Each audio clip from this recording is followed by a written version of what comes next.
সালে হয়তোবা সৌদি আরবে কিছু কিছু নতুন আপডেট আসবে, যে আমাদের মতো মূর্খ মানুষ আর সৌদি আরব আসতে পারবে না। নতুন স্কিলের মাধ্যমে লোক আনবে। ভাবো 2024 সালে অনেক যেরকম আমরা মূর্খ মানুষ যারা বিদেশ আসছে, হয়তো এই সিস্টেমটা আর থাকবো না। সৌদি আরবে আসার জন্য একটা স্কিল লাগবে। এই সিস্টেমটা অবশ্যই চালু হবে 2025 সালে। 25 সাল থেকে 2025 সাল থেকে বেশি সম্ভব যে স্কিল অনুযায়ী বাংলাদেশ থেকে বিভিন্ন যে কোনো দেশ থেকে লোক আনবো। মানে শিক্ষিত লোকের দরকার। মানে আগে যে আমরা মূর্খ মানুষ বিদেশ আইছি, এখন আর মনে হয় না যে মূর্খ মানুষ এই সৌদি আরব আসতে পারবো কিনা। এটা 2025 সালে হয়তো শুরুর দিকে আসতে পারে। 2025 সালে 5-6 মাস পর থেকে নতুন একটা নিয়ম কানুন জারি করা হবে, যে এই দেশে আর কোনো যারা লেখাপড়া জানে না তারা আর এই দেশে আর ঢুকতে পারবে না। আমরা যারা ঢুকছি তারা তো বাইচা গেছি মিয়া।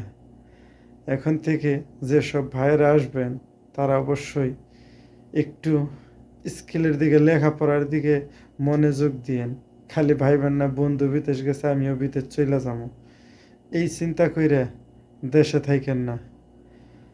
যদি ভালো কিছু ভালো অর্থ কামাই করা চান তাহলে সৌদি আরব কেন, বিভিন্ন দেশে যাবেন। আপনার লেখাপড়ার দরকার আছে। লেখাপড়ার মূল্য তখনই বুঝবেন যখন আপনার সামনে একজন ভালোভাবে হিসাব করতেছে, আপনার সামনে একজন ভালোভাবে ইংলিশ বলতেছে। তখন আপনি বলবেন যে আমি কেন লেখাপড়া করলাম না, তাহলে আমার বেতনও ভালো হইতো। আমি এই 500, 700, 800, 1000 রিয়াল বেতন এসে আমি কি করতেছি, আর খালি স্যারের মধ্যে বইসা থেকে লাখ লাখ টাকা নিয়ে যাইতেছে। এই কারণে লেখাপড়ার দিকে যদি ফোকাস দেন তাহলে ভবিষ্যতে বিদেশে যে কোনো রাষ্ট্রে যান তাহলে আপনার জীবন মঙ্গল হবে। তাই সব সময় লেখাপড়া জিনিসটাই আসলেই ভালো। ছাত্র জীবন সবচাইতে ভদ্র জীবন, যদি না থাকতো পরীক্ষা। আর এই সৌদি আরবে যদি আসেন আপনার এই প্রবাস জীবনে, যদি না পারেন শিক্ষা, তাহলে প্রবাসে নেই কোনো দীক্ষা। এই প্রবাসে যদি আসতে চান তাহলে শিক্ষার প্রয়োজন আছে। শিক্ষা থাকলে, আপনার মেধা থাকলে আপনার মূল্য আছে।